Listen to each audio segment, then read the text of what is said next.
Bishop Matthew Kukah of the Sokoto Diocese has called on Nigeria's federal and state governments to tackle unemployment and religious extremism as keys to addressing insecurity.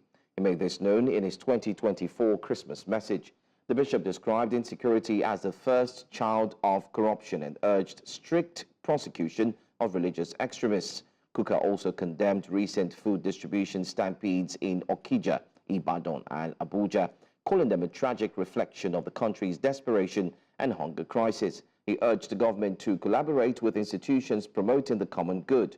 Quoting Pope Francis, he highlighted the need to overcome selfishness and embrace compassion, encouraging Christians to renew their commitment to Christ's teachings. He extended wishes for a peaceful Christmas and a hopeful new year. Well, to help me unpack this, I've been joined by Public Affairs Analyst Francis Chilaka. It's good to see you, Mr. Chilaka, and thank you so much for being here. It's a season. Thank you.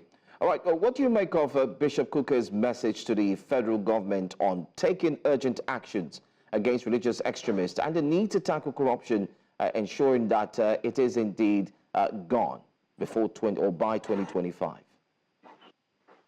Well, Most Reverend Kukah has not said anything new. He has always been saying it, and I totally agree with him.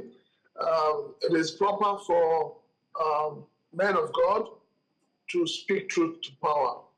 We know that, yes, Nigeria is bedeviled by the issues of insecurity, which has also resulted to food insecurity as well, and religious extremism, which we all know.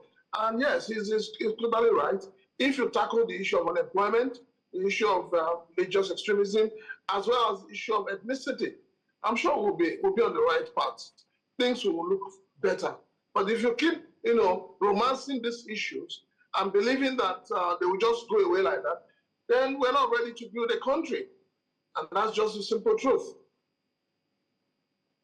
All right, let's look at the steps that the Nigerian government can actually take to address these cases. Especially, we have unemployment, religious extremism, and not forgetting to some of the key areas Bishop Kukah did highlight. Now, he also did talk about the need for the stampede that did take place, and likening that to the current economic hardship as well is one conversation many have had. But let me ask you first, what do you make of the stampede that did take place before you go ahead to also comment on the fact that Bishop Kukah also spoke about unemployment and religious extremism being a key problem? The stampede that has happened so far is a reflection of what our society has really become. It's a reflection of the country where majority of the people are now wallowing in poverty and hunger, and the government is not doing anything to combat it. You see, what you see playing out this period will probably get worse in the new year because farmers have not been able to go back to the farms. And so everybody is wondering, where is food going to come out from? Government had said that people were going to give an open window for importers to import food items, but nobody has been named, nobody has imported anything. So you're going to find a worse situation in 2025 because people are really going to get more hungry.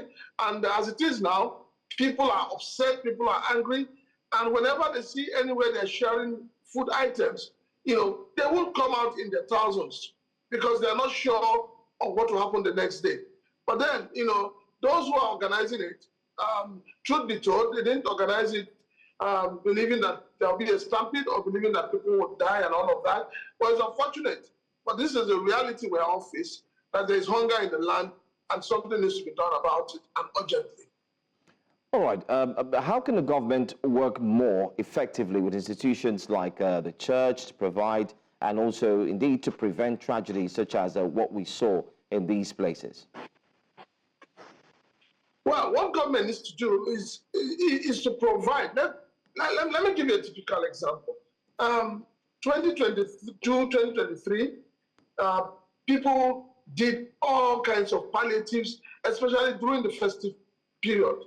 And there were no stampede. And you know why we didn't have stampede? We didn't have stampede because a lot of people had enough to eat. And so for you to share food or share anything, people were not really under pressure to come out to collect. Sometimes you were actually begging people to collect these food items. So as it is now, government needs to re-strategize its policies, which is hampering the issue of food security in the land. They need to curb insecurity, at its best.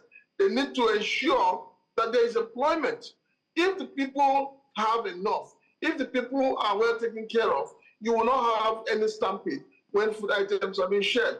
But I'll say this also, we seem not to, or the government seem to be glossing over the insecurity, the insecurity and the food insecurity in the land, but then they've forgotten that few months back, when the federal government said they were going to sell 25 kg of rice at 10,000 naira at customs office, you saw the stampede that happened there. That would have told the Nigerian government that, it's going to get worse. But no, they just glossed over it. And then I'm asking, with the stampede that happened at the customs office, who has been arrested, who was prosecuted? So why are you not arresting private individuals who are trying to augment or trying to do what the government is unable to do? So this brings to question the fact that,